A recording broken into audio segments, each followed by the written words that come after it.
Buenas tardes, el día de hoy nos encontramos con Alejandra Patricia Gómez Cabrera, doctora en Ciencias Políticas y Sociales por parte de la UNAM, galardonada con el reconocimiento Distinción de Universidad Nacional para Jóvenes Académicos de la misma universidad, coordinadora del Grupo de Investigación de Comunicación Intersubjetiva de la MIC, docente en la UNAM desde el 2008 en la carrera de Ciencias de la Comunicación de la Facultad de Ciencias Políticas y Sociales, así como en el área de Talleres de Lenguaje y Comunicación, en el Colegio de Ciencias y Humanidades, Plantel Sur.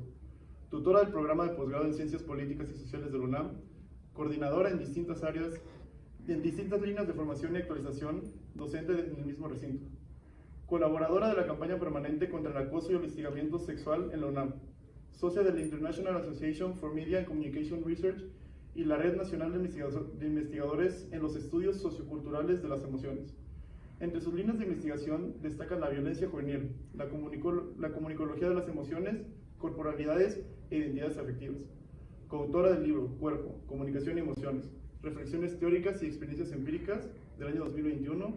Autora y coordinadora de los libros Autoconocimiento e Intersubjetividad, Pilares de la Comunicación Humana del 2019, Formación Integral, una aproximación a la afectividad y las inteligencias múltiples del año 2018. Pues muchas gracias por su tiempo. Y pues quería empezar esta entrevista pues por lo que nos trae a todos acá, que es la comunicación en la investigación. ¿Cree usted que es algo importante dentro de la misma carrera de la comunicación, ya que pues en la actualidad mucha gente está yendo o están pensando que la comunicación va directo a redes sociales, a medios y todo eso? ¿Cree usted, o por qué más bien cree usted que la investigación en la comunicación es algo tan importante? Bueno, la investigación en comunicación es algo muy importante porque el campo de la comunicación es un campo en desarrollo, es de hecho el más reciente en los estudios en ciencias sociales, antropológicas, políticas, filosóficas, históricas. Y en ese sentido, al ser un campo en construcción, pues se requiere de investigar, de trabajar en las cuestiones de ontología, epistemología de la comunicación, teorías y metodologías de la comunicación, pero además porque me parece que es una ciencia en la que está totalmente vertido el enfoque de la transdisciplinariedad y de la interdisciplinariedad. Y en ese sentido es muy importante que se vaya construyendo esta parte del objeto de estudio más allá de los medios, porque si bien es cierto que el estudio de la carrera de comunicación surge principalmente a partir del estudio de los medios, propiamente de la prensa y de la propaganda, en la actualidad esto se ha ampliado muchísimo, ¿no? Por ejemplo, en mi caso, en la actualidad estoy estudiando cuestiones que tienen que ver con cuerpo y con emociones, pero pues también están aquí los entornos sociodigitales, están los estudios decoloniales, entonces es como un ámbito muy amplio y de ahí considero la importancia. Como usted dice, pues es algo muy nuevo la investigación en la comunicación, como usted dice, lo más nuevo. ¿Cree que está un poco, no sé si decirlo, como invisibilizado o es menos conocido que estos otros caminos de la misma carrera de la comunicación? ¿A qué te refieres? A la investigación en la comunicación. O sea, el mismo porque pues a nosotros como alumnos es como la carrera de comunicación es el periodismo, la radio, es lo clásico, por así decir. Claro. ¿Y cree que estaría un poco invisibilizado o que sea menos conocido que esto? Sí, claro, o sea, nuevamente, como yéndonos a la historia de los estudios de la comunicación, a lo que más se le estuvo dando interés en los años 80 fue a los medios tradicionales, a los que tú te refieres, ¿no? Al cine, a la radio, a la televisión. Y posteriormente pues vino el boom de las tecnologías de la información y la comunicación, y creo que en la actualidad el centro de los estudios está puesto ahí, sobre todo en esta cuestión que tiene que ver en la actualidad con las pantallas digitales, con todo este locus tecnológico de las aplicaciones, de las redes sociales, del Big Data, del Internet de las Cosas y esto, ¿no? Sin embargo, es cierto que la raíz de la comunicación pues son los estudios de la comunicación interpersonal e intersubjetiva, y eso no solamente está invisibilizado en términos de la divulgación de la ciencia, sino propiamente de las instituciones educativas y académicas. No sé, por ejemplo, en el caso de AMIC, solamente hay un grupo, aparte súper chiquito, al que siempre llega muy poquita gente, que es el grupo de investigación de comunicación intersubjetiva, y el resto pues sigue siendo lo clásico, por así decirlo. Sí, que en realidad pues lo clásico es esta cuestión, ¿no?, de los estudios intersubjetivos de la comunicación. Okay. Me gustaría tocar un punto que dijo de, pues estamos en el momento del boom, en el momento que pues todos pasamos la mayor parte de nuestro tiempo frente a una pantalla, todos estamos viendo, tenemos acceso a tanta información, pero al mismo tiempo nos vemos desinformados. ¿Por qué cree que sea esto? Pues precisamente por lo mismo, porque esta cuestión del mediacentrismo se enfoca justamente en el medio de comunicación, en la parte productiva y tecnológica, pero no se enfoca propiamente en los procesos de comunicación, que son las relaciones, que son las relaciones de significación, las mediaciones culturales.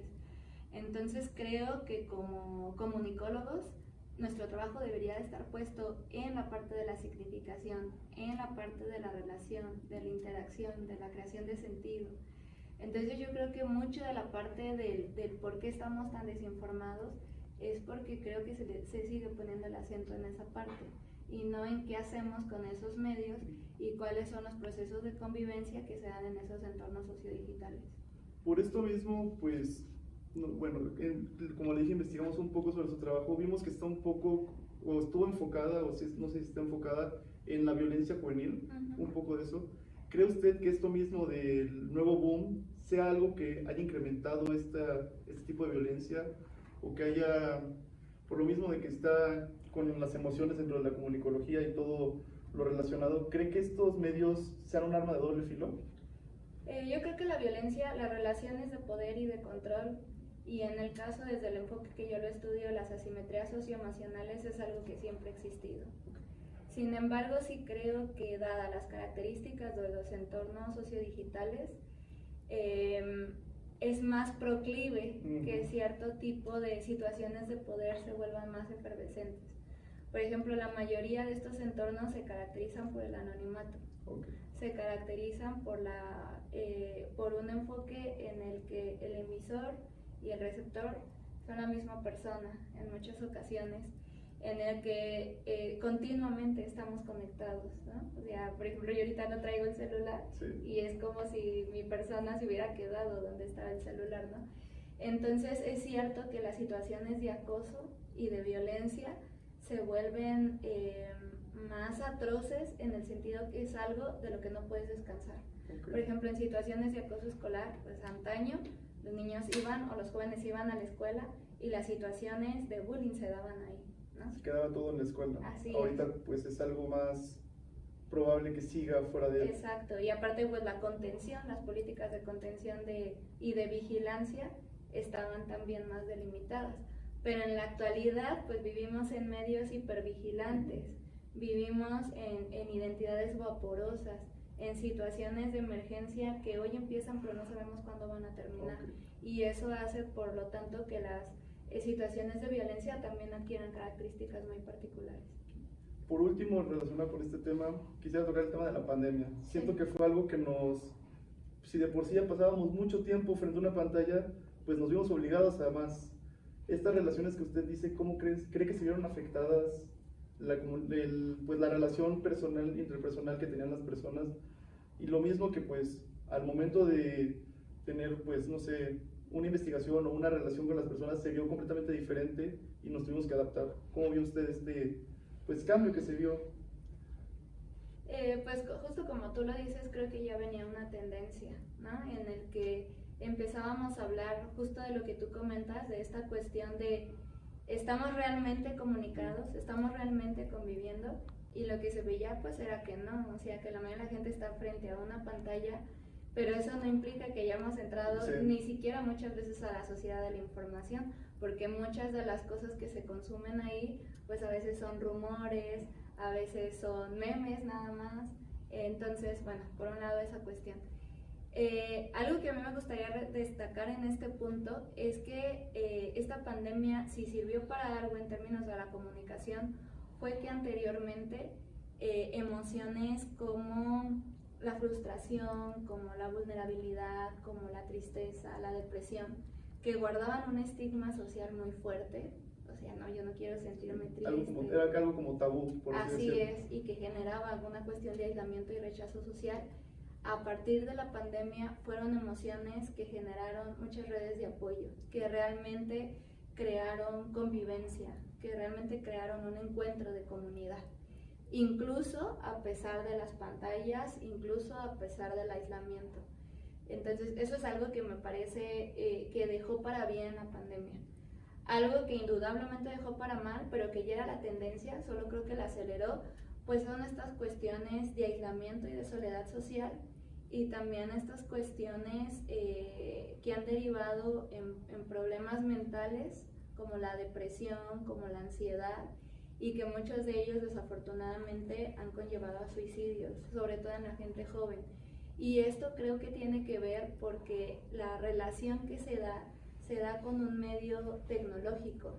No se da directo. Exactamente, o sea, los medios tecnológicos, creo que una pregunta sobre la que deberíamos reflexionar es si realmente están generando comunidad. Y creo que más bien lo que están generando es esta tendencia al voyerismo, a yo ver y que los otros me vean, a la cuestión de la espectacularidad, y eso pues no es comunicación. Una última pregunta, ahora sí para cerrar con esto, veo que usted está muy enfocada en las emociones de las personas, en manera de comunicarlos, por así decir, pues, ¿cree usted que se invisibilizan de cierta manera o se denigran a las personas que quieren expresar cómo se sienten tal vez? O veo que sus investigaciones van directo con esto, con la manera de expresar. ¿Cree usted que pues, los medios, las redes sociales o a las mismas personas en la misma relación directa, pues se ven como, no sé si espantadas o no quieren, o hacen menos lo que sienten por la razón de el qué dirán o el qué van a pensar de mí si digo cómo de verdad estoy? Pues indudablemente, o sea, eso incluso se los comentaba ahorita, ¿no? La cuestión de las emociones guarda en sí un estigma. En principio porque se dice, hablar de las emociones es hablar de comunicación. Si el punto está centrado en los medios y las tecnologías de la información y la comunicación, si hablamos de emociones, ¿es algo importante? Pues no. Pero si lo enfocas desde el punto de vista de la comunicación humana, hablar de las emociones es algo central. O sea, porque las emociones se convierten en un elemento más de las construcciones sociales y culturales de sentido y de significación para entender a la humanidad y las relaciones que se dan entre personas. Entonces, si desde el punto de vista de las instituciones las emociones están denigradas, pues por supuesto que en un sistema como el que vivimos en la actualidad, las personas que hablan de emociones también son estigmatizadas y las personas que expresan sus emociones también son estigmatizadas. Y creo que eso tiene que ver también en un campo social en el que las relaciones están mediadas por capitales simbólicos enfocados como en esta cuestión de lo material y no tanto en cuestiones que tienen que ver con la convivencia social y cómo en esa convivencia están involucradas las emociones. Esperemos que estos últimos 2 días de la MIC pues sean satisfactorios. Muchas gracias. Gracias.